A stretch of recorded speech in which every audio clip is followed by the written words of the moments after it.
Okay, I'd like to call to order the Lenox Public Schools School Committee meeting of June 14th, 2021.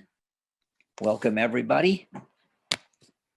And first off, I'm going to ask for the hearing of any visitors. I know Mary Cherry would like to speak. I hope you'll indulge this, Bob. I really would love for Dr. Cameron to be here before I read my remarks. Okay, yeah. If that's possible. We can definitely do that. Thank you. So we'll hold on that. I did just text him to see if he was having any problems. And maybe he needed the link again, but I have not received anything back. Okay. Oh, he's asked me to resend it, so I'm going to do that now. Are there any other public comments that people would like to make? Kristen Moriarty has her hand raised. Kristen, go ahead. Good evening, Kristen Moriarty, 279 Housatonic Street, Lenox, 01240.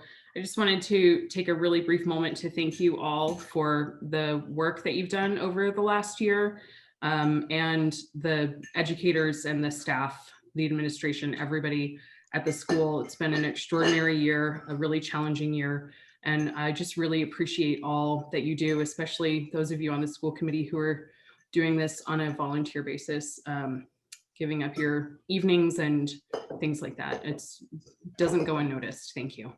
Well, thank you, Kristen. And Molly Rivest. Hi, are you able to hear me? We can, thank you.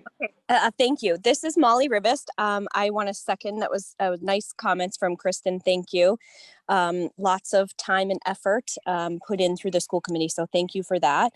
And I just was hoping that tonight or soonish that we start to hear about what we expect the 2021-2022 school year to look like and what that will mean for the elementary age kids in particular who are not eligible for vaccines yet, related to masking and any other policies that will be held in place, just so we can start having those conversations with ample time before the next school year.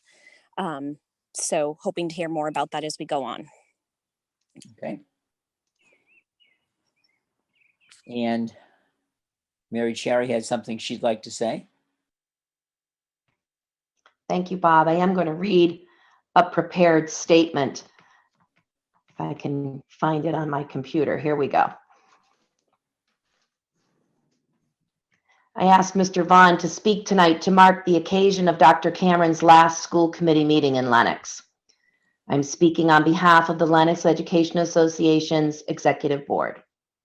I find myself pondering a quote attributed to Marcus Aurelius. Everything that happens, happens as it should, and if you observe carefully, you will find this to be so. I think this quote applies to Dr. Cameron's tenure here. Dr. Cameron arrived at Lenox Public Schools as a short-term interim superintendent in the middle of October. I believe he was hired to stay on through June 2020.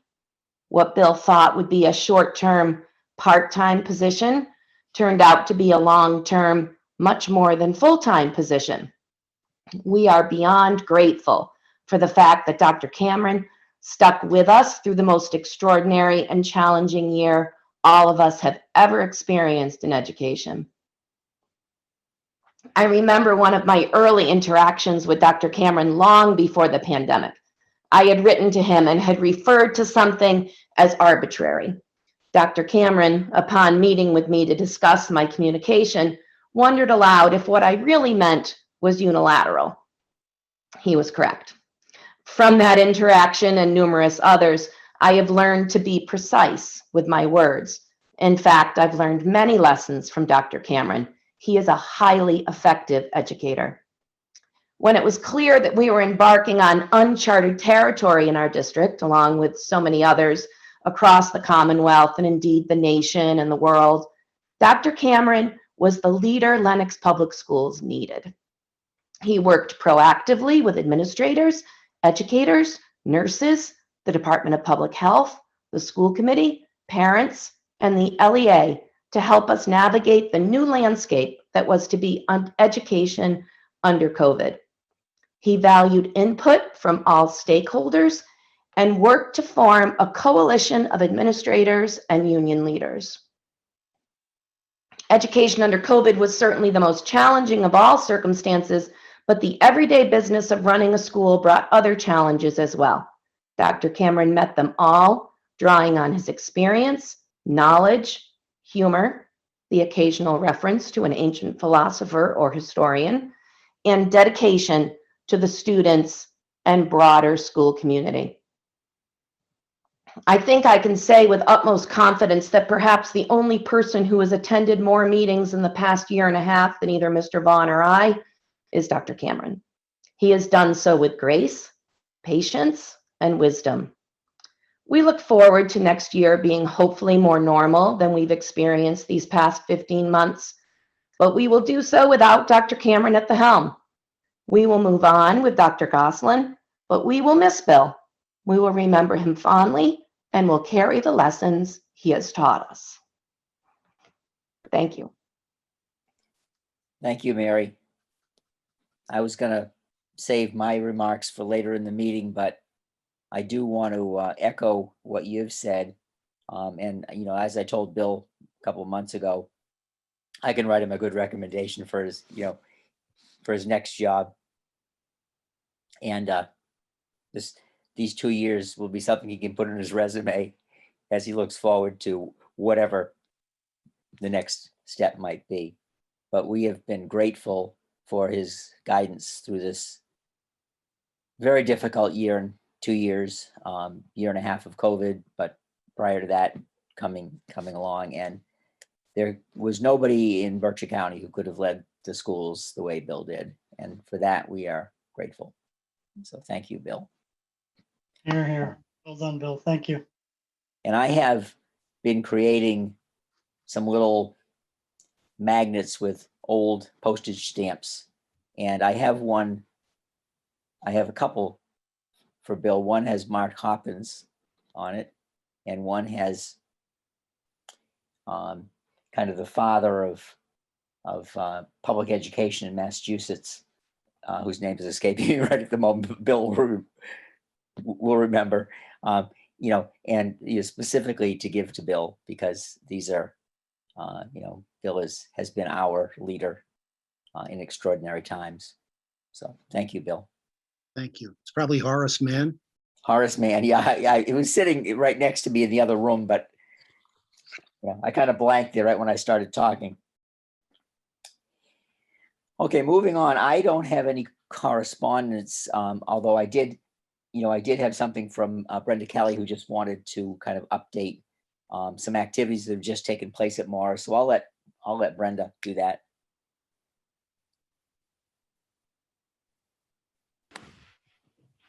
Good evening, everyone. I just wanted to let everyone know how we are ending the year at Morris, and we've had quite a busy week. Last week we had books before bed that we held outside. We had 110 families participate, and students each volunteer read a book, and then students made a craft. And then the very next day on Friday, we celebrated Field Day, which again, we had many parent volunteers. So I do know I have 2 parents who are listening to school committee tonight, and we couldn't have done it without the parent volunteers. So thank you very much. And on Thursday, we will be saying goodbye to our 5th graders as they step up to LMMHS. Thank you. Thank you, Brenda. So now on the board report, we have the school committee meeting minutes of May 17th, which was the first meeting with this particular group. So if somebody would like to make a motion on those. I move to accept the minutes of the meeting of May 17th, 2021. Okay. Who was the second? Right here. Okay, David. Are there any comments or edits or anything people would wish changed in the minutes? Hearing none, we'll call for a roll call vote. Veronica Fenton, Aye. Megan Kirby, Aye. Orin Cass, Aye. Bob Munch, Aye. David Rimler, Aye. and myself, Bob Vaughn, aye. Yesterday was graduation. Beautiful day. When you do it outdoors, you always hoping for the best. We had we had some great speakers, led off by Dr. Cameron. We had the daughter of one of our teachers was the salutatorian, and the son of one of my former students was the valedictorian. They spoke well as a couple of other high school seniors who had a chance to reflect on their years at in the schooling here in Lenox. Beautiful afternoon. Very nice ceremony. I don't know whether we'll continue to do it this way or go back to Tanglewood in the future, but this worked out quite well. Parents could sit out in the field with separation as they chose. It was very nice. So we had Bob Munch's son graduated, and I gather that other senior week activities went well. I guess we need to do something with the air conditioning in the auditorium, but they had class day and awards night all in the same event. And that, except for the the heat being pretty severe, that event I understand went quite well too. So I don't know if anybody else wants to comment on graduation or senior week, but As a parent, I just want to thank all the faculty and staff. It was a really nice event. They did a terrific job getting it organized. It was really, really well done. Good. And it took a lot of work. okay. So moving on, Dr. Cameron, your final, unless we have an emergency meeting of some sort, your final superintendent's report. I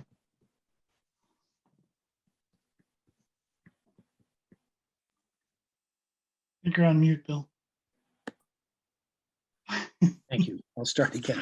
I thank you, Mr. Chairman, and as I said, with nobody being able to hear me, that we have a number of items here. I think there are 8 items on the under the superintendent's report, so I will move through them as expeditiously as I think they warrant.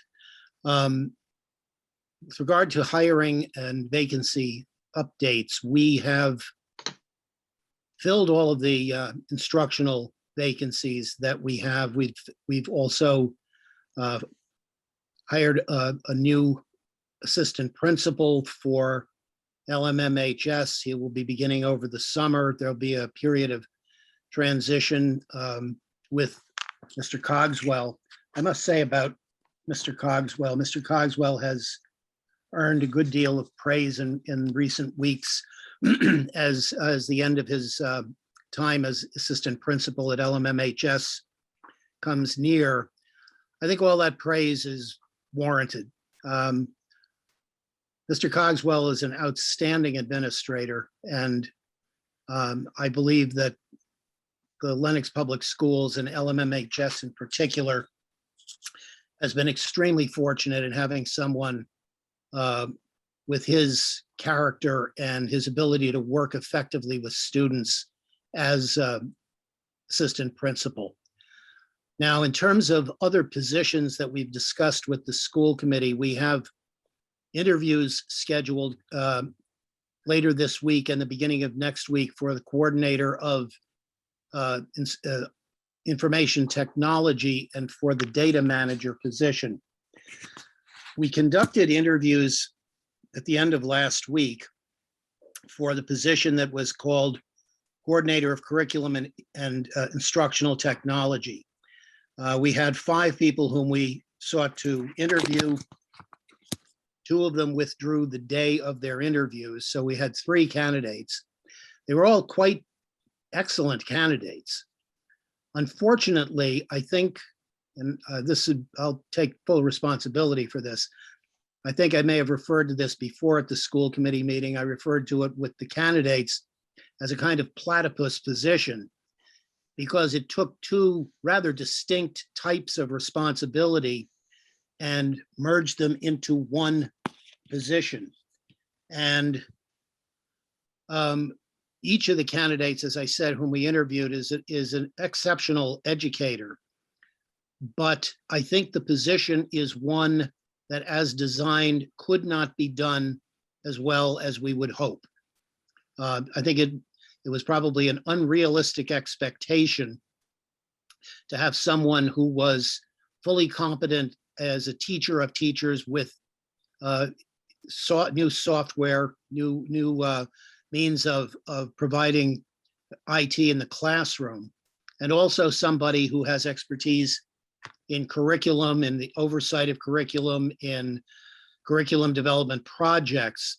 And so we're not going to fill that position this year. This is, I think it was a helpful exercise for me. I hope it was a helpful exercise for the people who participated in the interviews with me. Mr. Gosselin was a participant, and he fully supports the decision that we not go forward with this position, but rather sort of start from scratch under his leadership and looking at what the needs are in the district. In terms of and I know this is an issue of great concern to a lot of people, as it should be, on the plans for reopening school, we're operating on the assumption that, at least at this stage of planning, obviously there are a couple of months to go, we're operating on the assumption that the schools will be open as normal beginning in September. That's clearly the message that we're getting from the Commonwealth, that that's what we should do and what we're expected to do. There are some unanswered questions about what exactly that will look like. For example, it's not completely clear yet whether there will be a public health expectation that students wear masks in school. I hope they don't, that they're not expected to, but I don't know what the public health recommendation will be with that, given that the vaccination of young children will probably be nowhere near complete by the time that school opens. It's an open question. The question of whether there will be a virtual option for students, the answer is basically no. There are some districts, Pittsfield being the nearest one, that have that as a response to the situation last year, or at the beginning of this year, it's the school year, effectively established a separate school that was virtual. It was a K-12 school, had its own principal. They hired special teachers to work in it. The issue of continuing that is before the Pittsfield School Committee, and the Department of Elementary and Secondary Education gets the final say on whether they'll approve that. But short of large districts where there are a substantial number of students who were remote, I'm not talking just about a substantial percentage, but a substantial number of students who were remote, the option for remote learning, except under not unforeseeable, but extraordinary circumstances for a given individual, will not be available next year. In terms of one thing that people probably are concerned about, justifiably, is what will happen to students when they come back, if in fact they find the experience to be a difficult one, either through anxiety about returning to school or social adjustment issues that they may encounter. We have been working with the school adjustment counselors and the guidance counselors to develop plans for how to proceed with helping students adjust to the return to school after some of them have been away for a full year. This is a significant issue, and I'm not a mental health expert by any means, but people who are mental health experts that we have working in our schools will be prepared to provide assistance to students whether in small groups or individually, to help them if they're having difficulty readjusting to school or dealing with other issues that have come up that may not have anything directly to do with returning to school. We're keeping our options open, and this would really be a question, I think, pursued better by Mr. Gosselin at the next school committee meeting. But we're keeping options open because we don't yet know what the Commonwealth is going to ultimately insist on through its guidance. Now, there have been very few regulations actually adopted having to do with COVID-19 in the schools. There have been a few. The abbreviation of the school instructional year this year had to be done by regulation. There have been changes in the teacher certification requirements in response to problems that districts have had recruiting people under these circumstances. But in terms of the operation of schools and the way to do it safely, that's still to some extent a work in progress. So I'm reluctant to state absolutely what is going to happen, because what is going to happen is still 2.5 months away. But as I said at the outset, we are operating on the assumption, our planning is proceeding on the assumption that schools will resume the way that they opened at the beginning of the 2019-2020 school year. One final point I want to make is that we will continue, even though the SARS-CoV-2 virus and whatever variants of it may be around is an airborne virus, and there isn't, I don't think, a great deal of evidence that it's contracted through contact with surfaces. We will nevertheless continue to provide thorough cleaning at the schools next year, and we will continue to emphasize manual sanitation, that is hand washing and use of chemical sanitizer, to try to ensure that schools are as safe an environment as we can make them. It appears most unlikely, but what's going on in the rest of the world, that COVID-19 is going to be gone come next September. So we will continue to take precautions in that regard. But at this point, we're planning for the reopening of school as normal.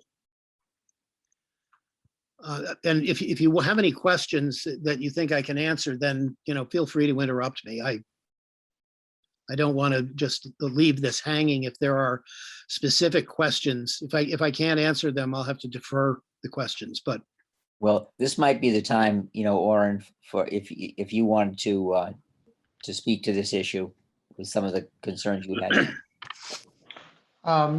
Yeah, sure. Thank you for that update, Dr. Cameron. I guess one question just to follow up from last time was with respect to the travel plan policy that we still had in effect, and whether that is where that came from, and if there's a DESI mandate associated with it. You talking about out-of-state travel, Mr. Cass? Yes. Yeah. Well, I have to tell you, I don't disagree with your interest in that, because what the travel the travel plan seems to be at odds with everything else that's going on with the Commonwealth's resumption of something approaching normal life. The last travel advisory that was put out was in March, and we made inquiries to the Department of Public Health whether this was going to be revised, and they had come up with no revision. And so at this point, that's what's out there as a travel advisory.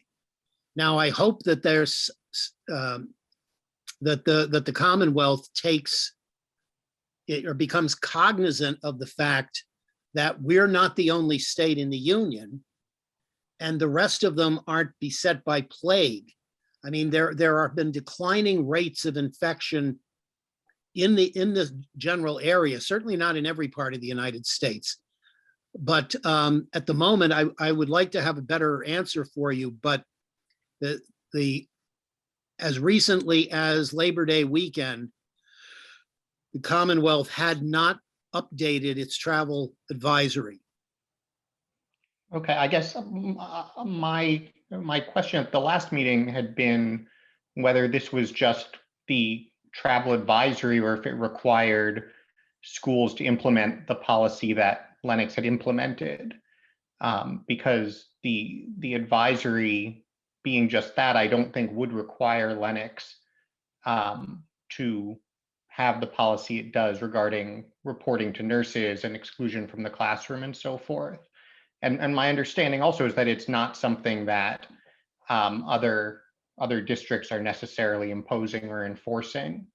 And so it, obviously there being 3 to 4 days left in the school year, I don't know that at this point it's especially relevant. I guess I raise it more as a point in considering the planning for the fall, that I think it will almost certainly be the case that there will be various advisories and guidances and so forth, and that I think it will be very important for Lenox to have a clear position that if it does in fact want to be as close back to normal as possible, that we make that a priority and do our best to do that. And so I would encourage the committee to start now in laying the groundwork for that. I guess I did just have a couple other questions regarding the planning for the fall. One was, my understanding as of the last meeting was that there were a few staff or teachers that had not returned in person. I may have misunderstood that, but is that the case, and is that something that could remain a problem into the fall? I'm trying to think if it's 2 or 3 teachers who had medical statements or from their physicians, or statements from their physicians indicating that they should be allowed to teach remotely. If all the kids are going to be back in school, well, I'm not going to be the superintendent in September. So my understanding, what we're assuming at this point is that all teachers will return to school for physical teaching in front of classes. Okay. I mean, I suppose, is that something that we need? I would hate to reach the August 30th meeting and find that we have teachers who still expect an exemption that's out of whack with what the district expects. I don't think that would be fair to either side. So do we have any sense of how we expect that to be resolved, or that this may not be the right forum for that conversation, but I do think it's something we have to know the policy on. I was plain in granting the permission to the teachers based on their medical report that this was not likely to be an option available to them in September. Okay. So I think the people understand, teachers understand that the expectation is that they will be returning to work at school. What comes up in the week before the opening of school, I don't know. We'd have to see what the issue is, but it's not the case. This was such a bizarre year. There were a number of reasons why people remained remote with the vaccination that's now available, the various vaccines and the easy availability of it to adults at this point. I think it's not likely anybody will be requesting to teach remotely. Okay. I guess just one more question from me. I apologize for monopolizing. My understanding is that the memorandum with the teachers for COVID-related issues expires with the end of the school year. Has there been any discussion of issues from that we sort of need to carry forward or otherwise address in any way? Or is that also something that can just go back to normal in the fall? I don't want to speak for the LEA. I'm not currently aware of issues that are addressed in that MOA member or MOU, whichever it is. I'm not currently aware of any of those issues that we expect to persist into the next school year. But that would be a matter for the LEA to raise with the committee if there are matters that they feel that need to be discussed. But the actual, you're correct, the actual agreement expires with the end of this school year. Thank you.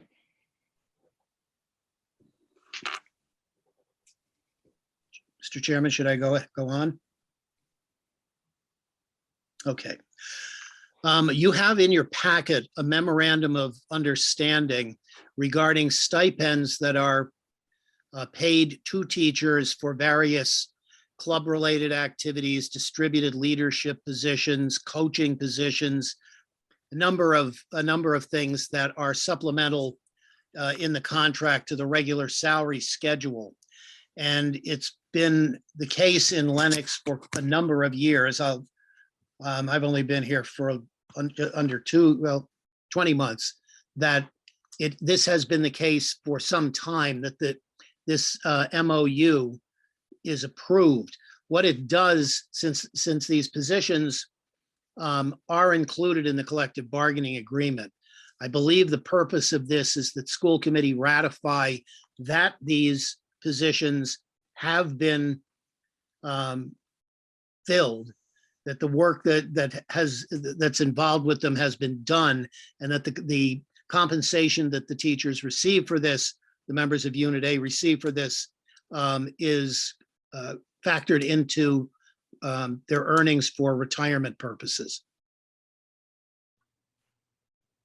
May I ask a quick question about that, just to clarify, because I think what you just said maybe answered my question. So these, it says 2021 at the top. So these are what actually were paid and earned by faculty during this last school year. When we see not applicable, it's because of COVID in 2021, a whole host of activities didn't happen. Right. Not that those will not happen in the upcoming 21-22 year. Yes, this is not a prospective approval. This is a And retrospective approval. I know it might be a dense question. It's just when you look at it, you get this panic feeling that all these things are being canceled. And so. No, that's not the case. Helpful to It clarify. may be the case that some of them won't run next year. It depends on student interest. Yeah. But what you would be voting on is what has transpired during the school year. And basically the vote makes the compensation they receive pensionable. Perfect. Thank you. Thank you. And the other thing is that, you'll notice it's most obvious when you look at the sports list, but everything's prorated from the numbers. If it were a regular year, those numbers would be higher for those sports, but because many of them were truncated, the salaries were prorated for I think just about everything that's listed there. So this is going to require a motion to, let me go back to the first page of this. A motion to accept the contract addendum relative to stipends for distributed leadership, clubs and activities, and sports. I'll move to make a motion to approve. Second that. Any further discussion? Hearing none. Veronica Fenton, Aye. Megan Kirby, Aye. Orin Cass, Aye. Bob Munch, Aye. David Rimler, Aye.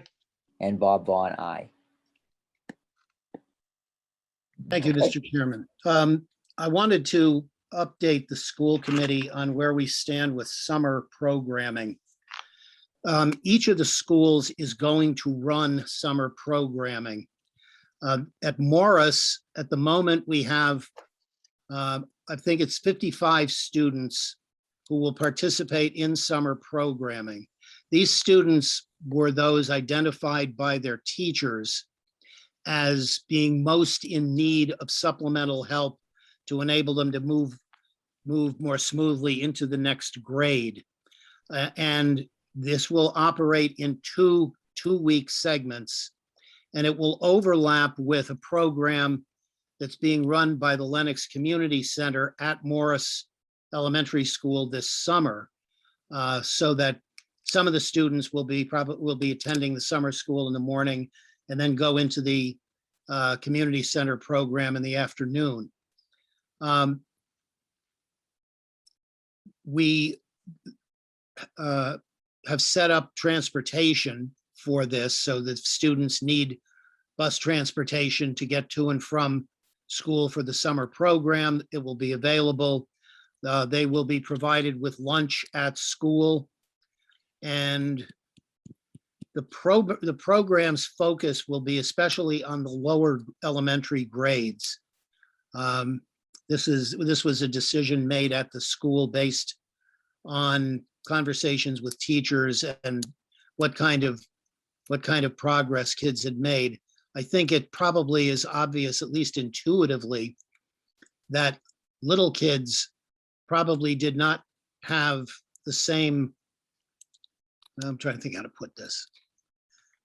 Young children probably found it a greater challenge, and their parents found it a greater challenge for them to be learning on a computer all the time, as was the case for some of the school year. And so we want to make sure that younger children get reinforcement of the skills that they may not have completely mastered over the summer, so that when they move from kindergarten to first grade or first grade to second grade, they'll be better able to keep up with their peers who did, in fact, show that they had made significant progress during the school year. The program at LMMHS, the numbers are low at the moment, although they've increased as of today. We're going to have at least 24 students participate in math and English language arts across the grades there. At a meeting this morning, Mr. Kneibel, who's here if you have any questions specifically about this, indicated that there have been letters sent to parents, again, by at the behest of teachers who believe that students have not benefited substantially from programming this year, and that the response that some parents have given is that the kids are reluctant to make a commitment to going to school over the summer. This is not compulsory, obviously. The compulsory education school year ends on Friday, but we are offering opportunities along with activities for students who maybe have experienced anxiety issues with remote learning or with returning to school this year. So we're also carefully monitoring students who do not have the requisite number of credits, so that credit recovery activities can take place over the course of the summer, where they've fallen out of sequence with some of their grade cohort.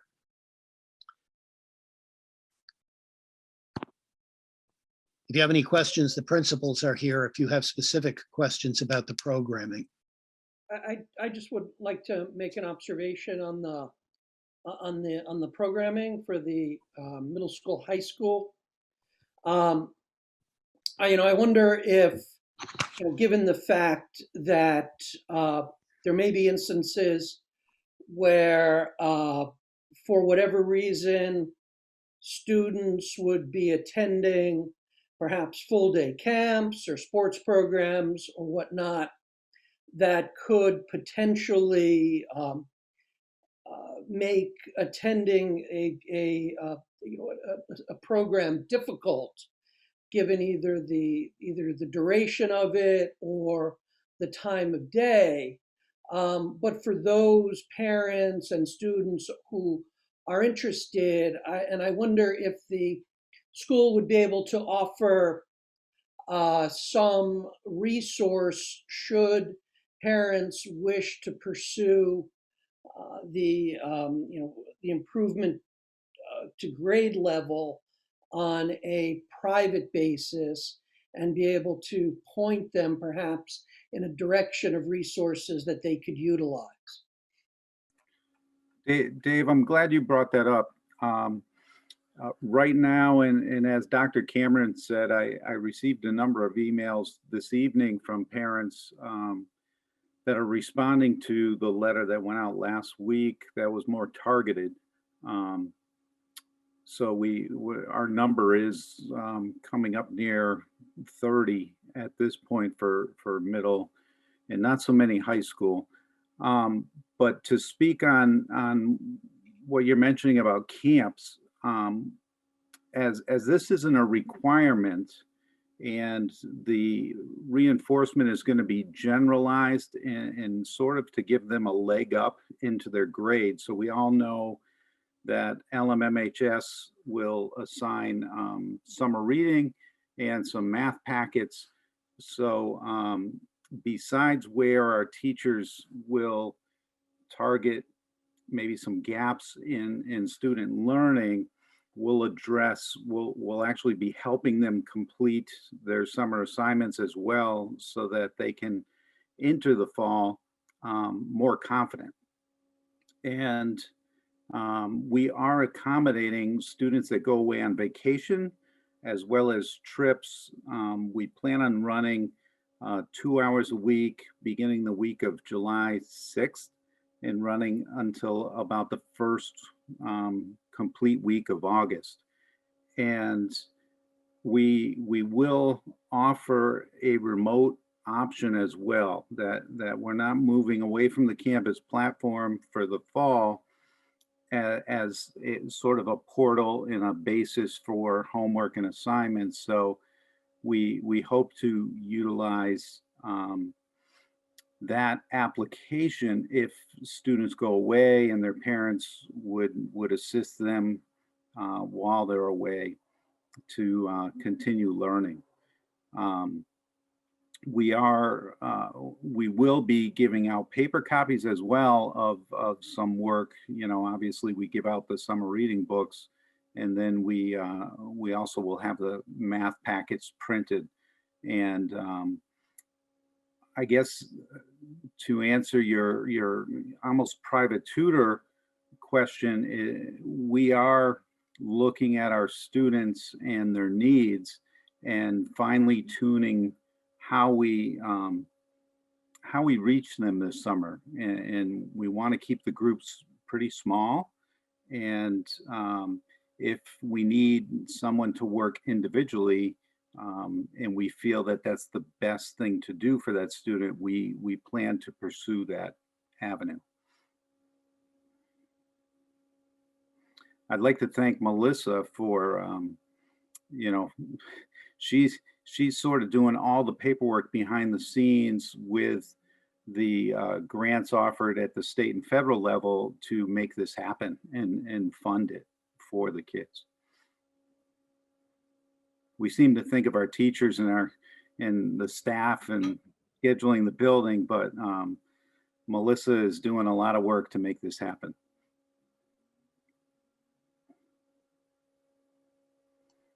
Thank you, Mike.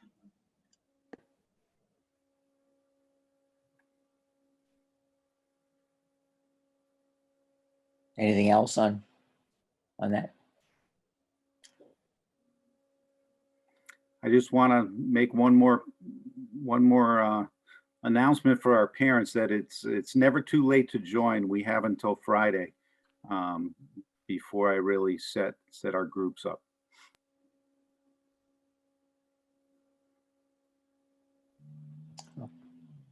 Mr. Okay, Chairman, Dr. Cameron. the last three items on the superintendent's report have to do with policies. I'll speak to them in sequence, and then the committee can act on them. We will be undergoing a DESE audit of compliance audit of services to special needs students, to students who are homeless, to students who are English language learners, to students who are in foster care, and to students who have military status, which gives them certain rights for enrollment in school districts. And in preparation for that, a preliminary review by DESE staff has indicated that we need to change the residency policy. And since it's not highlighted, I'll tell you what it is in the residency policy that we've been told needs to be added. If it's policy JF, and it's the first paragraph of the policy. The policy reads currently, all children of school age who reside in the town will be entitled to attend the public schools, as will certain children who do not reside in the town, but who are admitted under school committee policies. What needs to be added is, and state or federal law relating to non-resident students, or by specific action of the school committee. So what's added is, and state or federal law relating to non-resident students, such entitlement to attend the public schools of Lenox shall include students deemed homeless pursuant to school committee policy JFABD, students placed in foster care in Lenox, and students who have military family status. So what we're doing is simply acknowledging in policy what is actually a legal requirement.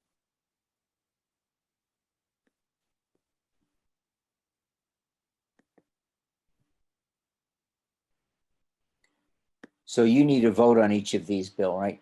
Yes, I'm sorry. I said I'd go through all three of them. Yeah, the second one, the foster care policy, that and the last one, the homeless students policy, those were policies that the committee had not had previous to our attempting to get ready for this audit. And the school committee voted in March on these policies, but for some reason, we never got them back on the agenda for a second reading, and the school committee's rules require a second reading for a policy to take effect. And if the committee votes for these, then we can submit them to DESE as evidence that we are in compliance with their policy expectations. So on this first one, the school admissions, this is just a first read, so no action needs to take place tonight unless people have comments or suggestions for edits. Is that correct? Yes. Yeah.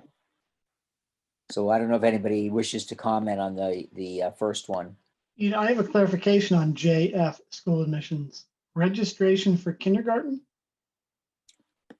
The next paragraph says it's beginning in March. You're right. You're right. That was not something I highlighted. That should be, that was May, right? Are we making a change there?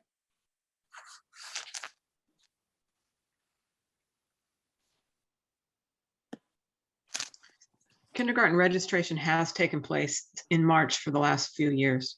Okay. And we changed it to say beginning in March so that there would be flexibility if it were to go back to May, but currently it's been March. Okay.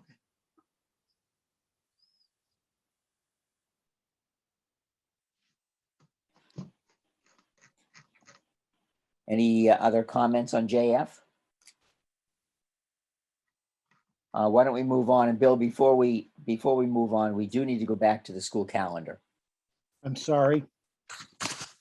at some point. Why don't we do these Yes, and then go back to the school you tell me what you want to do, Mr. Chairman. Yeah, do these two more policies for the second read and the Okay. vote, and then we'll go back to the school calendar.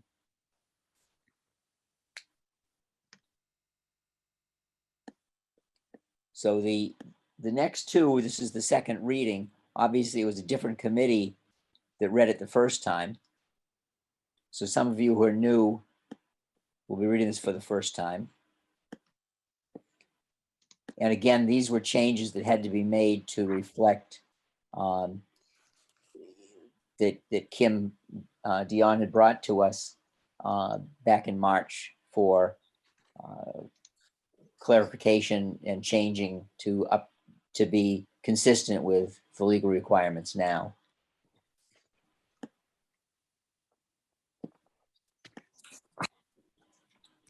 Are there any questions on JFABF?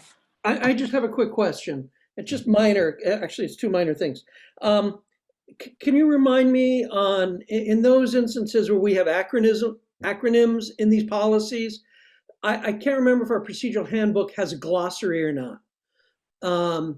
But when we're starting to use acronyms in these instances, first time in some policies, I wonder if we either, again, this is housekeeping, should be just either spelling them out in the body of the policy, or having something in our procedures as a glossary. Yeah, I had to look up DCF too, Dave. I agree with you. There should, the first usage should be the name of the agency or whatever the acronym stands for, with the parenthetical DCF, say, for the Department of Children and Families, so that it's clear to somebody reading only that policy what's being talked about. We can make an amendment to that. Yeah. And the last one, and my other question just relates to where the words "the district" are listed. In those, because peppered throughout these documents are residing district, local district. And my assumption is that when plainly we're referring to the district, we're referring to us, which one would assume would be the residing district.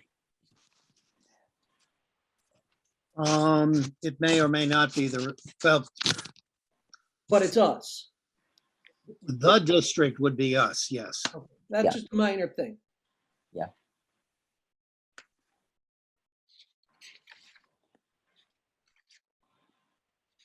Any more comments on JFABF?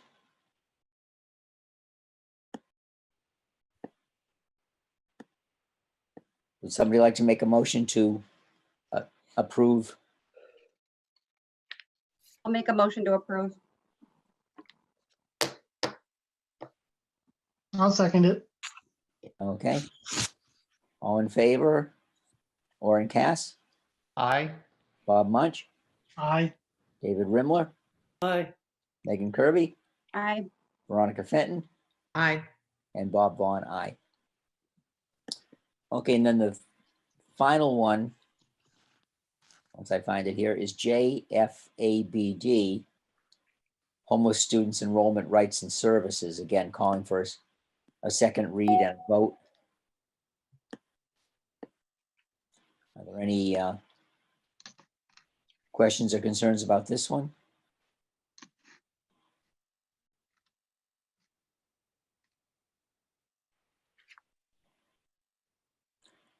Hearing none, I accept a motion to accept the policy on homeless students enrollment rights and services. I'll move to accept the policy on homeless students enrollment rights and services Okay, as Veronica. written. I'll second that. Okay. Any further comments?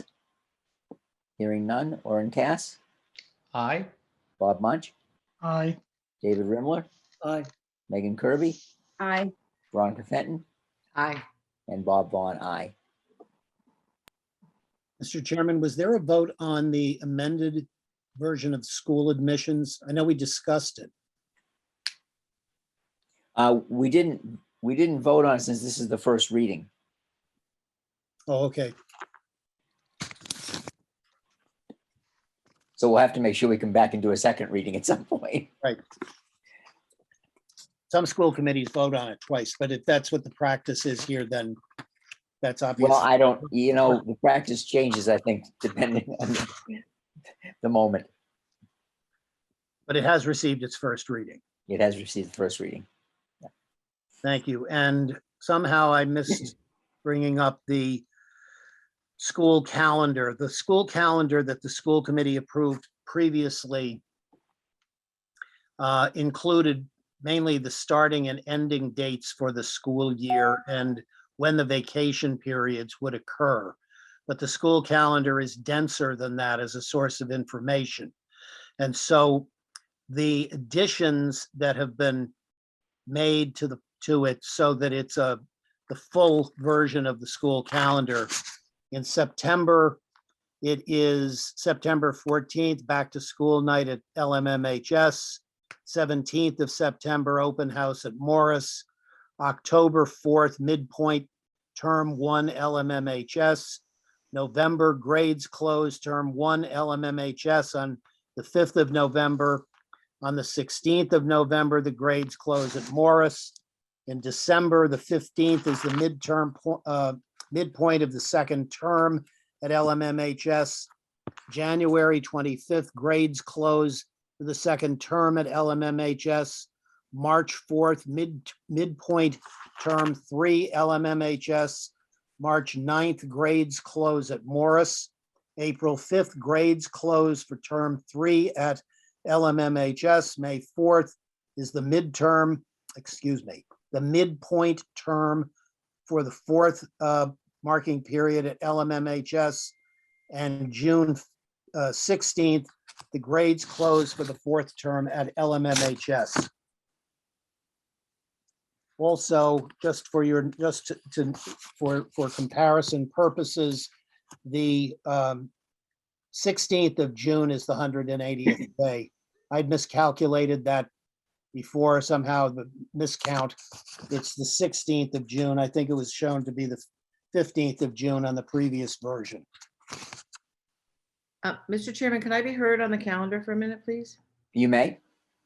I don't know. I don't believe that we approved the calendar at the first meeting of this new committee. But I'd like to address two concerns I have about the calendar that I think particularly go against our goal of diversity, equity, and inclusion. Although I know we're still setting how we're going to implement that. In particular, one of my concerns is that we reference October 11th. Although I recognize it is still considered a federal holiday. Many communities are looking at the issue of naming it Columbus Day as being something that is antithetical to equity and inclusion, when we actually are trying to teach history that talks in factual basis about the history of our country. And unfortunately, I think Columbus Day, which, as we all know, only became a holiday during FDR's term in the 1930s, does not represent an accurate depiction of what the history of our country was. And in fact, really creates kind of some mythology around who Columbus was and where he belongs in the United States as far as our historiography. And so recognizing that we're still working on curriculum and we're thinking a lot about how we're going to implement our equity inclusion goals. At a minimum, we recognize it is a federal holiday and the day is off. So I would just recommend that we change that to just say federal holiday and not indicate who it is we're honoring, because quite frankly, people honor lots of different people on that day. And then we begin to have a conversation within our school and our faculty and our curriculum as to how we look at that day. Some people do a specific curriculum around Indigenous peoples. When my children were younger, I think when you were there, Bob Vaughn, we had some teachers who did some fabulous curriculum around understanding culture, traditions, history of Indigenous peoples during the elementary school grades. So I wouldn't go so far as to propose that we change it to Indigenous Peoples Day, but that we take off the term Columbus Day and then we refer to it as a federal holiday and continue our conversation around what is that day really all about. And then the second comment I want to make is about April 15th. On the calendar, we just say April 15th. In this case, it happens to be tagged on to the Friday before our April school vacation, but we don't do that in February and we don't do that typically. We don't add the Friday before April vacation. I believe that it is here because it is actually what is recognized by some people as Good Friday. And again, I think that to take a holiday that isn't even really a holiday, it's a day, and to give it a day off from school when we have so many other initiatives based upon a religious observance that actually, myself as a Christian who's observed Easter my entire life, nothing really happens during the school day. I think out of tradition, we've given that day off. But again, I think it's a tradition that's honoring a religion, a specific religion. And we don't give off days such as very important days in other people's cultures of Yom Kippur, Rosh Hashanah, and then other Muslim holidays. We do have a comprehensive policy that recognizes that anyone, faculty, staff, student who wishes to observe a religious observance, they can take the day off, and they should be able to do that. And so I would ask that we reconsider the approval of April 15th as a day off, and we just observe the traditional week. It so happens that Easter falls on the Sunday before Patriots Day, which is the Sunday before our April vacation. So those who observe it do have that additional time to include that in their observances, but that we remove this, I would suggest, inequitable practice of taking off one religious day and not others. So that's my two proposals or Would points. anyone else like to speak to this?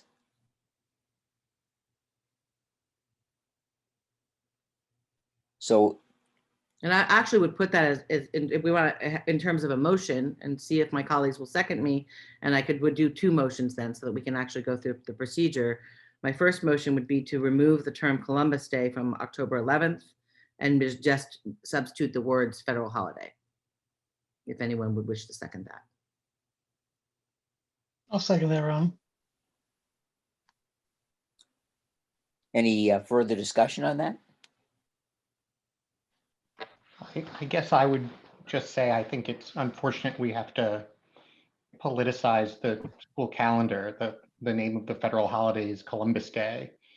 And so my preference would be that we just list the names of the holidays, but I understand people might have different views on that. And I'll just respectfully say, Mr. Cass, that I don't know what about my statement is political. I think that there's nothing political about it. It's a question of history and what we recognize as being, I think, unless someone believes that the way that we depict Columbus and what I learned when I was in elementary school in, oh God, I could tell you all, 1970s is actually not an accurate depiction of history. I mean, there's nothing, it's not a political, there's no political partisanness to it. It's really about thinking about equity and inclusion and how we talk about culture and history in our schools. Anybody else wish to comment? Ronnie, can you just clarify what you're proposing for the Friday the 15th, which is Good Friday? Are you proposing that that not be a holiday, or I'm sorry, I must have missed something. Actually, If Megan, it's- I If think we have it's a motion helpful, on. I was Well- thinking about separating the two comments and just focusing on the October 11th Okay. holiday first, and then we could talk about that, and I'm happy to Okay. do that. Thanks. Just to make it easier so we know what we're Yeah. talking about. Yeah. That's okay. So is there any more comment on the October 11th? Okay, so there's a motion on the floor to change that to be listed as a federal holiday, Right, and I seconded it. and it was seconded. Okay, Orin Cass, Nay. Bob Munch, Aye. David Rimler,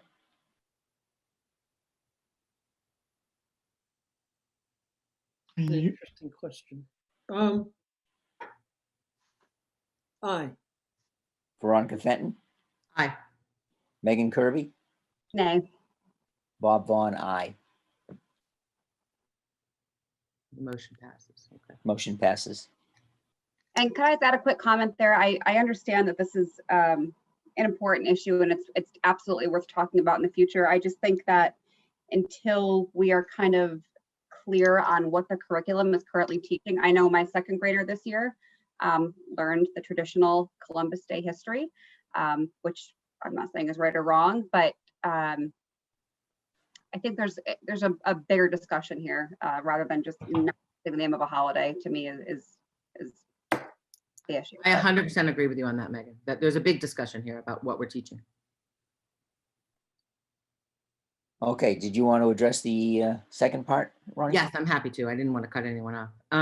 So my second motion, I'll just make it as a motion, would be to amend the calendar to have April 15th be a school day and not be a holiday.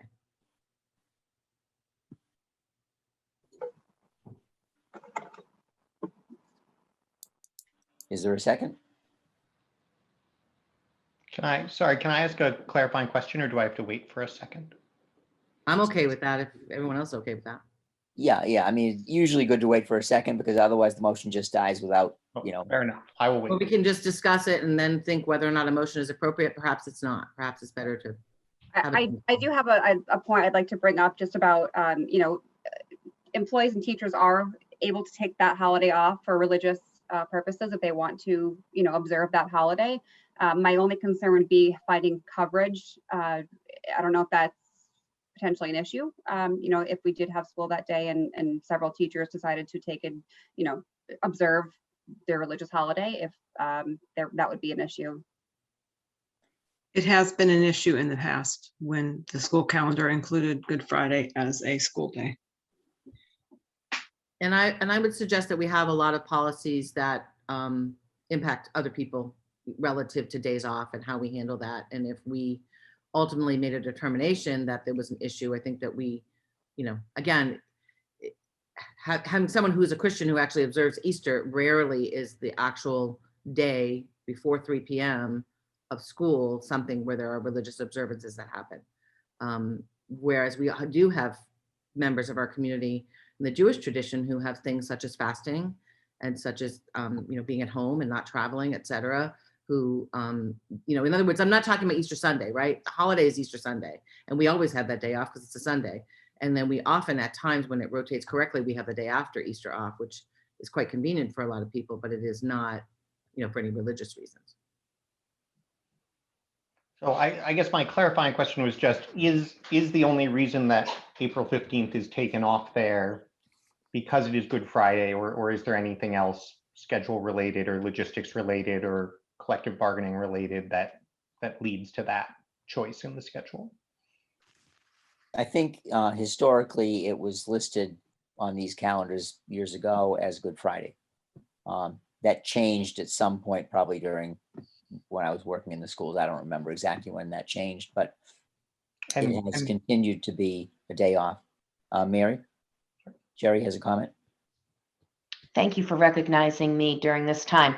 If I could just give some perspective on this, I think that what Ms. Kirby was referring to was actually the case the year that the only year I can remember when I worked here that that the Lenox Public Schools decided to not recognize Good Friday as a holiday for school.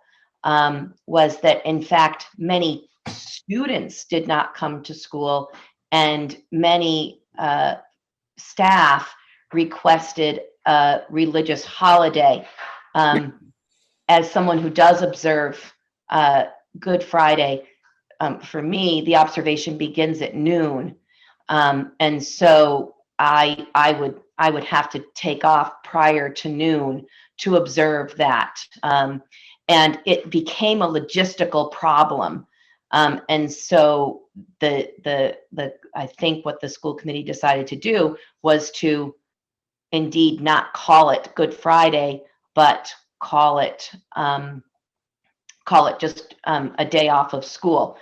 Interestingly, for this calendar, it poses an additional problem with Mr. Cass mentioning the collective bargaining. We do have in our contract a clause that references people not being able to take personal time that abuts any type of holiday, long weekend, Veterans Day in the middle of the week, the beginning of school, at the end of summer vacation, the end of school, going on to summer vacation. So while this would not technically be personal time, it would be religious observance. I think many faculty would be leery of requesting time should they want to. I think this really needs to be communicated and thought out well, and I do think it will lead to a logistical nightmare. If you're in schools in predominantly with a predominantly Jewish population, often the Jewish holidays are holidays from school. Same with predominantly Muslim populations. And so I don't see this as an issue of being inclusive. I see it as an issue of being practical. Can I ask why we no longer refer to it as Good Friday? I think as Ms. Chair, I think that that's the question. And I think if we're taking it off because it's Good Friday, I guess we could actually call it and actually tell what we're doing, which is giving off Good Friday. I just feel that when we have a policy that gives no preference to anyone's religion, and other people who experience other religions have to take personal days to observe important, Jewish holidays and other holidays, that we should be consistent with that and not give preference to, any one particular religion. And again, recognizing that within the class of the Christian religion, there's also like Greek Orthodox, there's a different Easter. And so there are different ways of practicing the Easter holiday that are depending upon one specific religion. And we do have also different types of Christianity that don't require something that starts at noontime. They don't take personal time, just to clarify, they take religious holiday, and so Yes, it doesn't exactly. count. Excuse me. I'm sorry. Any religious holiday does not take, Absolutely. don't require our Jewish faculty or our Muslim faculty to take personal time. It is a religious holiday. Correct. And so just having said that, I think that if we're going to be consistent, we don't give preference to one particular religious holiday as another. It's a religious holiday. It's not a historical or federal holiday. And so, and it's, to some people, it's not even an actual holiday. It's an opportunity for mass or other practices of their religion. Good Friday isn't recognized really as a holiday in most places. Mr. Chairman. Yep. I'd like to second the point that Ms. Cherry made, which is that this, although it is the 15th of April this year is Good Friday, and there is no school scheduled on this calendar at the moment, that in fact, it's a holiday for practical reasons. I recognize that religious observance changes over time and that people's religious enthusiasm or interest waxes and wanes with decades, but I can recall in Pittsfield, this is some years ago, where a superintendent decided there was absolutely no good reason not to have school on Good Friday because it was a religious holiday or a religious holy day, and there was no justification for giving it off. There was remarkable evidence of religious enthusiasm on that day. And it also occasioned some unfortunate anti-Semitic remarks about, I'm taking this day off because Jewish people get their holidays off and don't have to work. It's a practical thing, I think, to acknowledge that this would be an experiment. That's all I'm saying. It would be an experiment to see whether the schools can operate, whether there'll be enough staff and kids there to hold school on the 15th of April. I'm not recommending for it or against it, but the experience I have, which is limited, is that you'd get an unusual number of people not reporting for work. And I'm sorry, can I just ask one more clarifying question? Is when it's like this year, well, this year was crazy. In a typical year, do the Lenox Public Schools typically have Good Friday off? Is that sort of standard practice? It has been. That has been typical, yes. It has been typical. Thank I you. think there've been a year or two when it hasn't been. I think when we were building Morris School, we asked for. Got it. But We wanted every single day to be in school so we could be out as much as possible in the summer to build the school. Got it. But it's not like it's just being proposed this year because it's abutting the vacation No, week. no. It's been on it for years. And sometimes it comes up in an awkward way where there's almost like there's a long weekend and then there's a few days of school and then there's vacation, because it depends on when Easter falls, because that's a totally different calendar. I may approach this, and maybe this is a compromise and maybe it won't pass with my colleagues here. That's the purpose of our process. Is I'd like to make a motion that on April 15th, rather than a full day off, we call that a half day in recognition of the fact that there's a vacation following, and that we, just make that a half day on April 15th.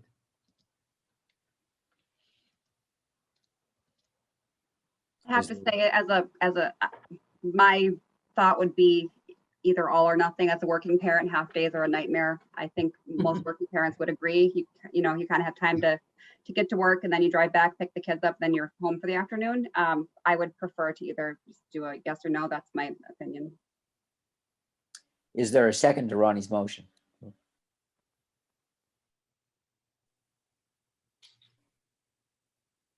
Hearing none, we'll move on. And may I just, as a final Okay. point, ask that we continue to have a conversation about how we think in terms of, you know, our equity around, you know, religious practices, and that we don't favor one over the other. And that's something for our ongoing conversation, if we could. Absolutely. Thank you.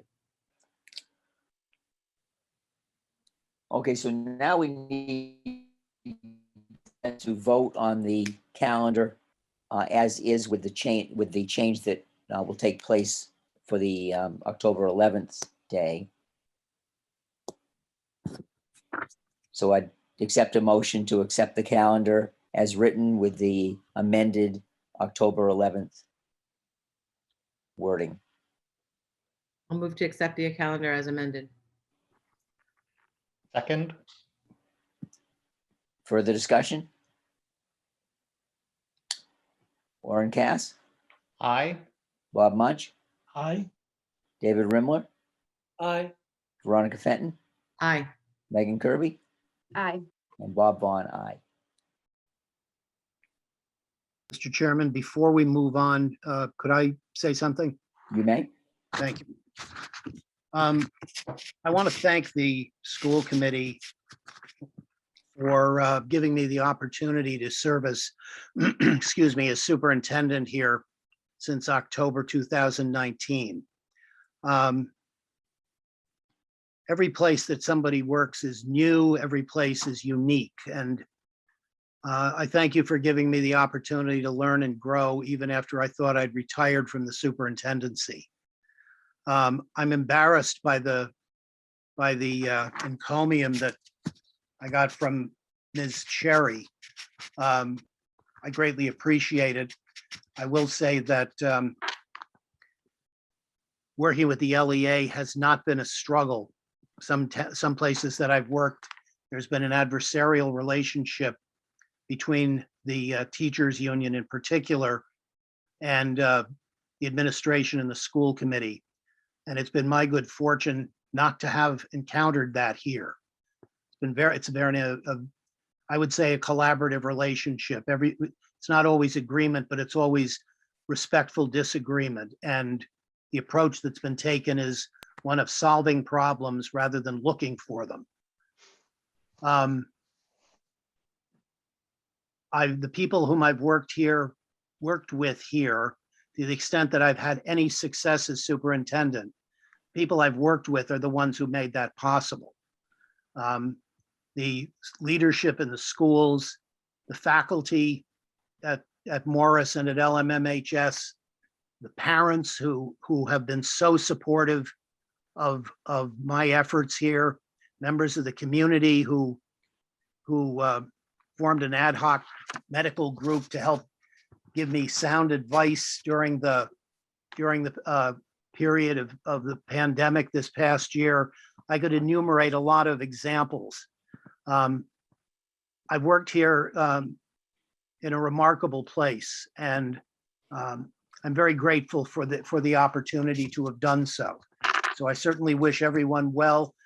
Mr. Gosselin has been attending the administrative meetings we've had for about a month now, and he's been involved in job interviews.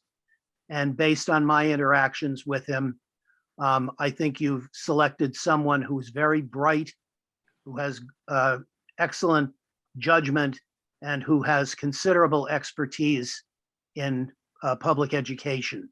And I believe that the district will be in exceptionally good hands with Mark Gosselin coming in as superintendent. So again, thank you. Thanks, Mr. Chairman. Thank you, Thank Dr. you. Cameron. Hey, Dr. Cameron. Okay, so our final business here, well, a couple of things. We have a transfer request that comes up next. And as you perhaps remember, the high school underwent extensive remediation work for asbestos. The total invoice for it was in excess of 600,000. We were fortunate this year that I think it's happened other years too, that we had a holiday from the health insurance group for the month of June, meaning that the employees and town did not have to pay for that month because of how well the Berkshire Health Group was doing for the month of June. So therefore, we had some money that we could draw on to help pay for the cost of the project. The town is kicking in from a reserve account, and Melissa will find the remainder in various areas of the budget that didn't get expended this year. And Melissa can certainly talk about this in greater detail, but what we'll be asked to do is to approve a budget transfer of 315,000 from 255,000 from health benefits for active employees and 60,000 from health insurance benefits for the retirees account. And that is a transfer that we have to make in order for this all to move forward. So I'll let Melissa talk, about this in more detail because she understands it a whole lot better than I do. So when the project started to move along and it became clear, can you all hear me? You're kind of soft. All right.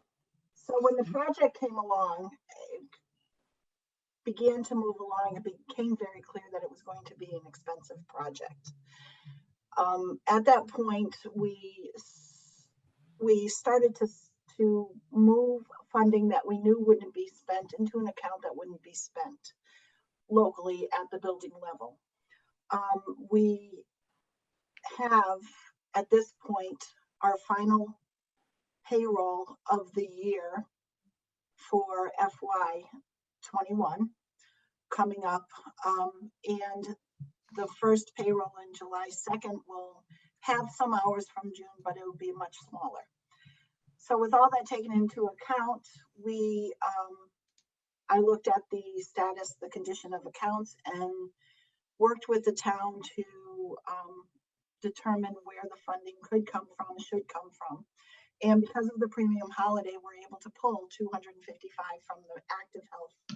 And this is, I think, Bob, the third or fourth year that this premium holiday has occurred. And then there was some remaining in the retiree benefits. So we pulled some of that. The town works with 4 accounts: personnel, contracted services, supplies, and other expenses. And so we're pulling from other expenses or the health insurance account and moving it into contracted services to cover the expenditures and allow the school department to continue to operate and purchase what's needed through the end of the year. So we don't anticipate returning any funding back to the town at this point, but that could change as the information paragraph notes on the form. That could change should some of the expenses come in a little bit less than what we're anticipating at this point. Books will be closed in July, the first couple of weeks in July, and then we'll know if there's any excess to be returned to the town or not. But this will cover us to get us through the remaining expenditures through the end of the year. Okay, so what I'll need is a motion to approve the budget transfer of 315,000 to account 300-2600. Can I just, You, I can, yeah, I can make a motion to approve the money, but I do want to ask a couple questions because this is about the money, but about where we are with that, because it didn't really come up in the update, but I have some, I just wanted to ask some follow-up questions about the remediation. So if we want to handle the money, we can first, and then I have a couple questions about that. yeah, why don't we handle the money, the transfer, so we get that done? I mean, but you can also ask the questions in the process. I mean, we need to pay the bill. Right. So But Well, so all right, why don't I just ask the questions? Because, so are these all the bills? Because my understanding is that there's still some work that needs to be done to deal with, and we as a school committee members, I think, received some correspondence about, what's even the word, matriculate, like some leaking and some things that are still not, I am far from an environmentalist, but that maybe need some further reports and some further follow-up to ensure, for some people, this was a shock that the asbestos was even there. I mean, imagine that somebody knew, but having done a major, building renovation project, granted, it was a while ago now, but it was within my time in Lenox, and I've been here for 27 years. So, asbestos would typically have been removed. And I understand in older buildings, sometimes there's the idea that you can cap it or you can keep it in a separate place, but this clearly caused significant harm and disruption. That's no one's fault here, but how are we ensuring that we're resolving it once and for all, and that we're moving forward in a way that maximizes safety and security of all of our beloved people who are in these buildings? Well, let me just jump in first, and I know Bill and David may have comments here. When the building was renovated in 1998, my understanding is that the asbestos within the frame, within the building itself, was removed. What's occurred here is stuff that was on the outside walls that has blown in through gaps and stuff, and that's what caused the major expense. And then there's been some recent stuff that's been coming in through some windows, and that's and Bill and others can address that. Yeah, to Ms. Fenton's question, I believe what is the case, we have a chronic problem there at LMMHS in certain parts of the building. In the newer parts of the building, there is no asbestos. But in the oldest part of the building, there is. And the asbestos is in two places. One of them is, believe me, I didn't know this before somebody actually physically showed it to me. What I know about construction, you could put in a thimble. But there are I-beams that support the building horizontally, the old part of the building. And the I-beams were treated with a substance, a spray-on substance, when the building was constructed, that was a fire retardant, so that if there were a fire, the I-beams wouldn't be damaged. And the I-beams, one side of it faces in toward the inside of the building. The other abuts the exterior wall. What was removed and what took so long was that what was originally discovered as vermiculite, which I'll get back to in just a moment, was not the only problem. Part of the problem was that there was disintegrating, the spray-on substance that contained asbestos as a fire retardant. When the building was built in the 1960s, it was deteriorating. And so the Department of Labor standards, which is called anytime there's any kind of asbestos issue, came in and directed that this would not be approved.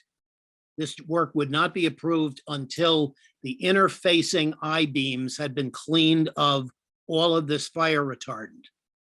That was a very big project. It required, well, I don't need to get into it. It was a very big project. What was not removed was, first of all, the fire retardant on the wall side. There was a spray put on that.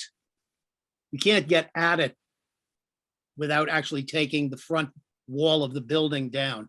So there was a spray put on it from inside that sealed it. That's not what we're seeing happen now. What's creating issues now is vermiculite. Now, vermiculite, and Mr. Rimler is a chemist. He can probably give a much more learned discourse on vermiculite than I ever could. But vermiculite is it's in potting soil, for example. And it contains traces of asbestos along with other stuff. The vermiculite was put in, I guess, as a form of insulation when the building was constructed. And with the stacked cement blocks, the openings in the cement blocks, the vertical openings of the stacked cement blocks are full of vermiculite. There's really no way to get it out except by tearing the walls down. And so what was done was there were a number of remedial measures taken, among them sealing up cracks that had opened in the walls, apparently attributable to the building settling. What happens now from time to time is that when there is wind, high wind, it disturbs the vermiculite in certain places and small bits of it come down. And what happened most recently was that the vermiculite was disturbed by what do I want to call them, drafts coming through openings between the window frames, the metal window frames, and the glass in the windows. Those have been caulked up. The problem is potentially chronic. As long as there are drafts disturbing the vermiculite, there will be an issue to clean up the vermiculite that comes down. It's not like shovelfuls of vermiculite are coming down. These are little traces of it that wind up on windowsills primarily. But it is a problem in the building. And the resolution of the problem would be to take down the facing on the front of the building and presumably on the other side of the old wing, and clean out, first of all, clean the other side of the I-beam. But I'm not sure what the solution to the vermiculite is, short of a truly major construction effort at the high school, or the middle and high school.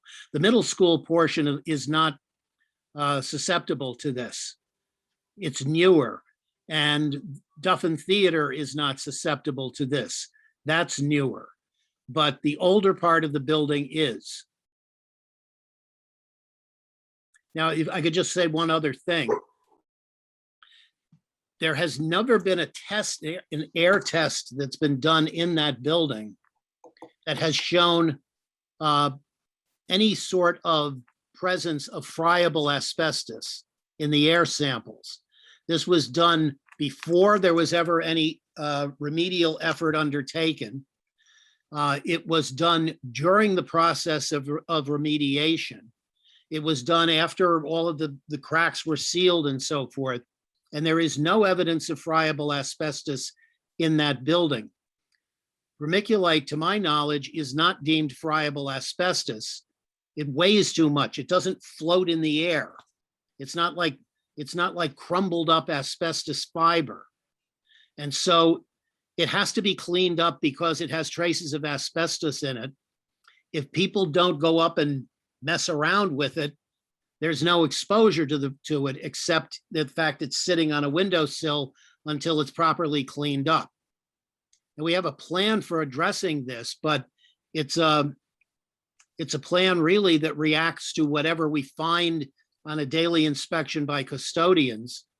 We've looked at various ways to have our own staff or have municipal employees do the cleanups. That does not seem feasible at this time. So if vermiculite's discovered in a classroom, then if it can't be cleaned up immediately, that is, if the contractor can't come to the building and clean it up immediately, then we will close off that room until the cleanup takes place.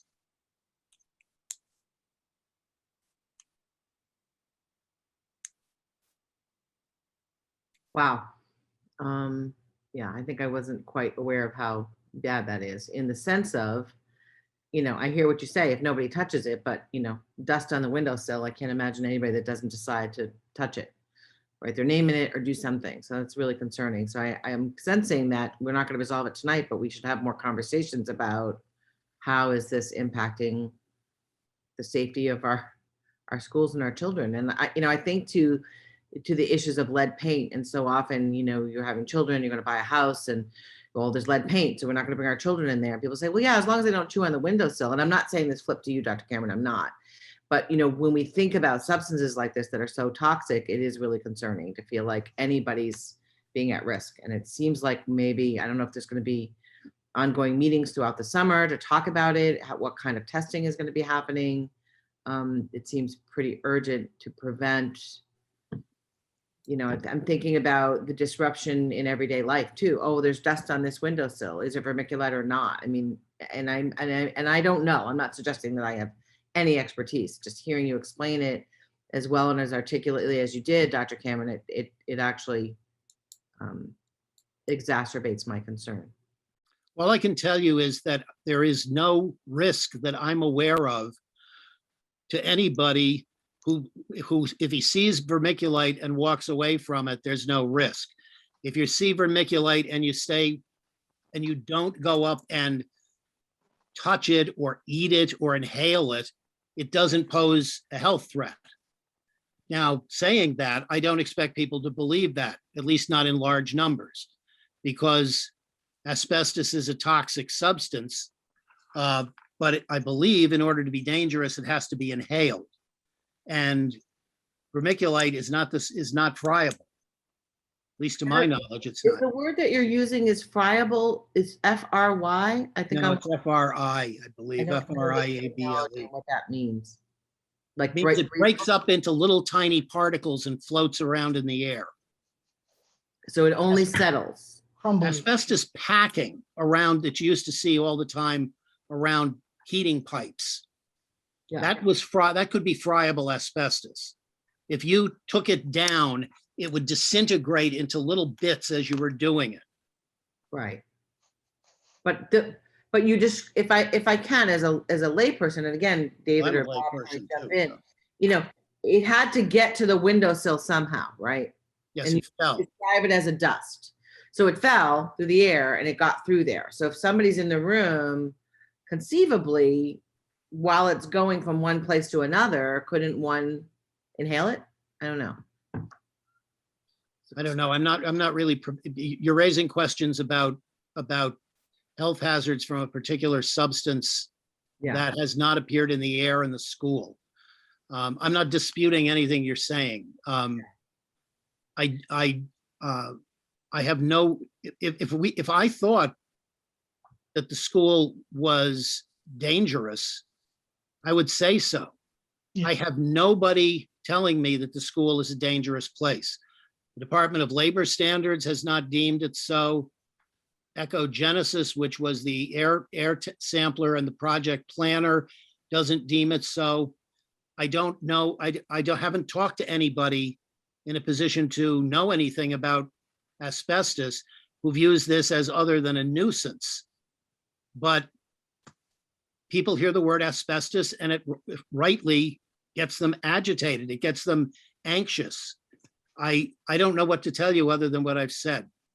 No, and I appreciate the very, very detailed explanation, because again, I think what was not on the committee, it was sort of after, hearing about it and was not filled in at all on what's happening. But the concept of there being something that is on the windowsill that you're not supposed to touch because it could be toxic does create that. Okay, Ronnie, let me stop you for a minute. That's the third time I've heard the word toxic. Asbestos and vermiculite are not toxic. Let's be careful with language around this stuff. Okay, yeah, no, I'm happy to do that. Thank you for the correction. Asbestos exposure is a respiratory irritant that can cause, it also can be a carcinogen, a respiratory disease aggravator, but it is not toxic. Okay. And I want to chime in quickly as I do a lot of work with industrial hygiene as part of being a safety professional. Vermiculite itself is a naturally occurring mineral. Vermiculite itself is not the issue. It's that a large percentage of vermiculite contains asbestos or traces of asbestos. So I think this is in my professional opinion, this is a very common issue with especially older buildings. I'm happy to, discuss further at another time, or, advise, give my 2 cents and see how I can help professionally. Thank you. And thank you, Dr. Cameron, too, as I said, for that, all of you for that explanation, because again, I think we're just trying to get some good information about how to move forward. If there's an ongoing problem, we'll pay the bills, obviously, and then we got to think about how to plan for the future with this. Yeah, that was a lot of information, Dr. Cameron. That's certainly a good update. Yeah, and it is kind of concerning just in terms of disruption and cost. So I think we should talk about it some more for sure. Not tonight, but soon. And again, Dr. Cameron, thank you, because I apologize if I suggested in any way that you were taking this lightly or glibly, because I know you're not. And it was No, I'm certainly not taking it lightly or glibly. Yeah, absolutely do not think that you're doing that at all. Thank you. No, and I can say that having toured the building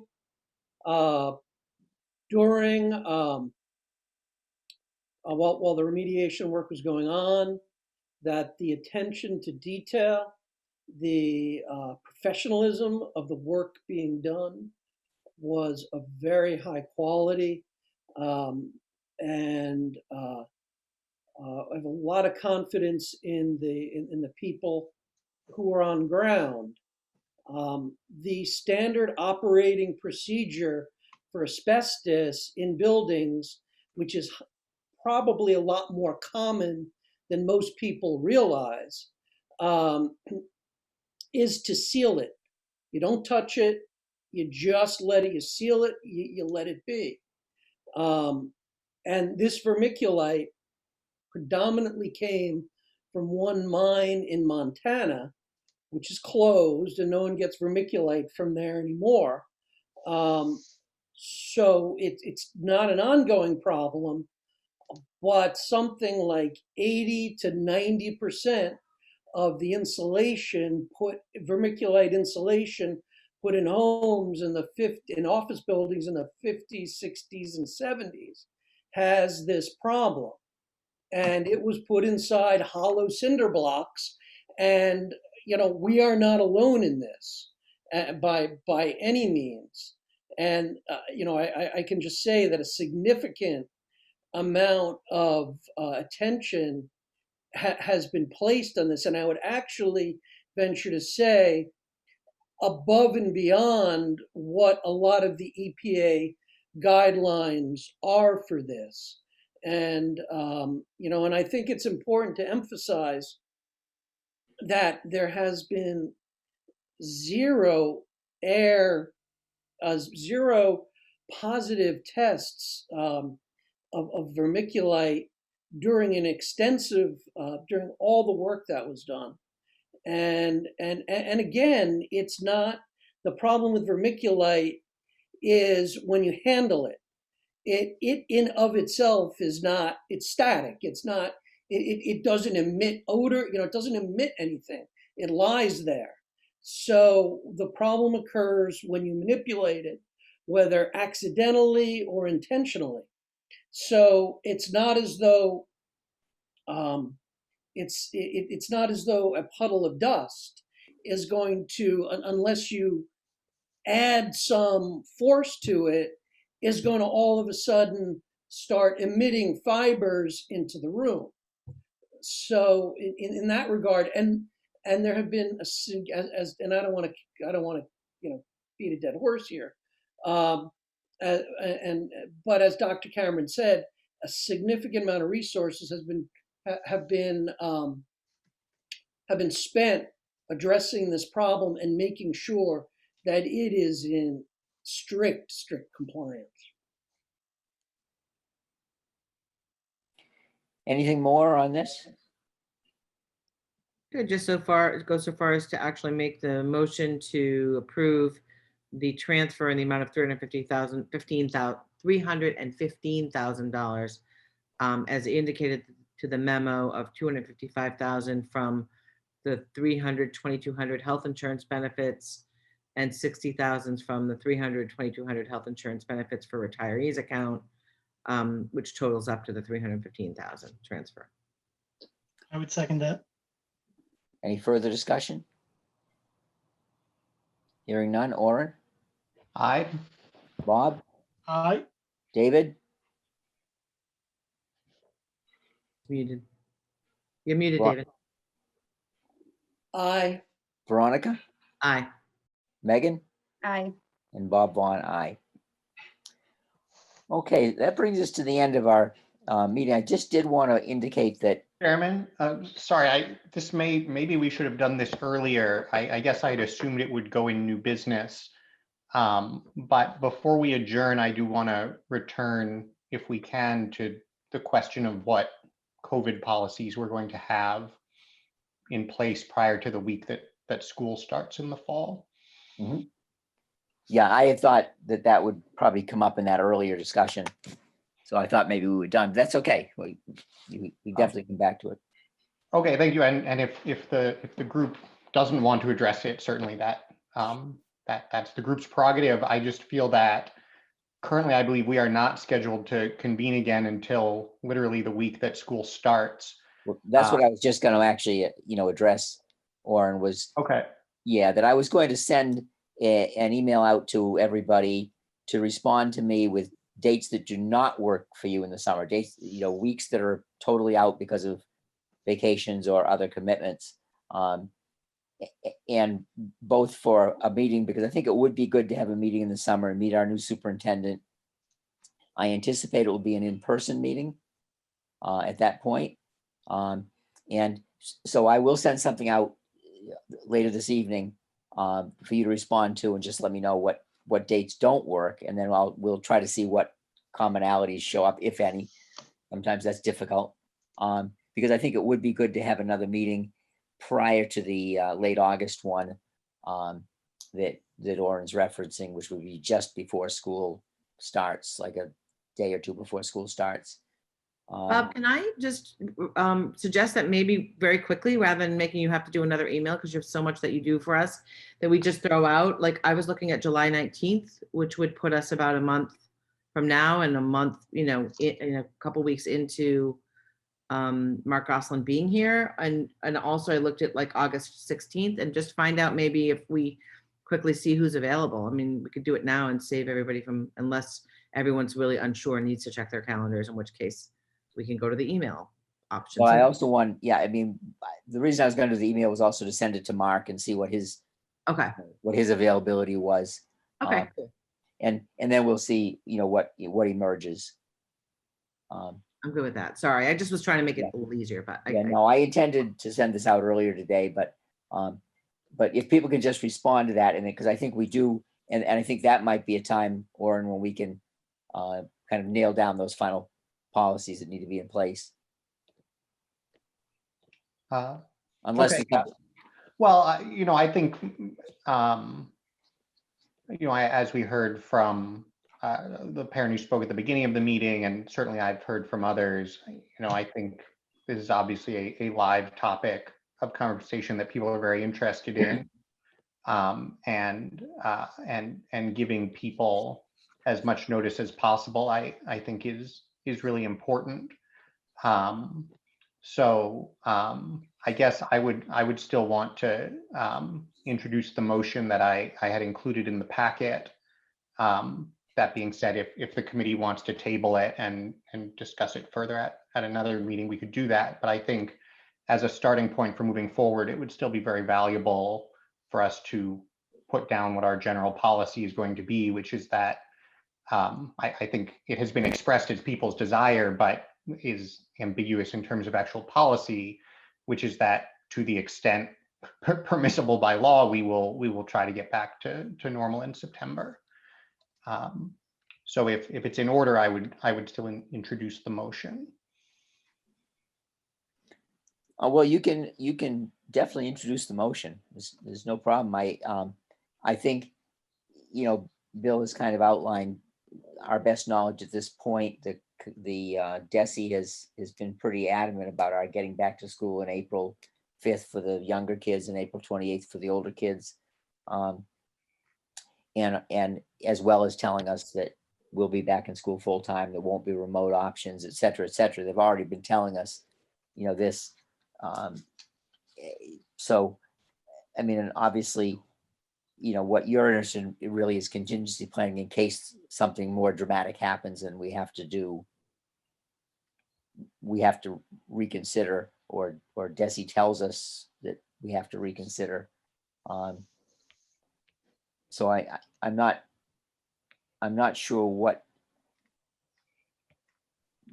the motion will do that isn't already in place, but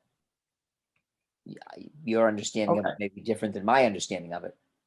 No, and if it's not of any of interest to others at this point, then I think we can revisit it at the next meeting. Yeah, and as I said, we will try to schedule something for perhaps late July, or whatever works for people. I mean, whatever, once we send this out, we'll find out a little bit more. Okay. Bob, I have a quick question. When does Mr. Goslin start? July 1st or thereabouts. Okay. He's going to be here for about a week, and then there's the superintendent's conference on the Cape that he's going to. And then should be back in the district after that.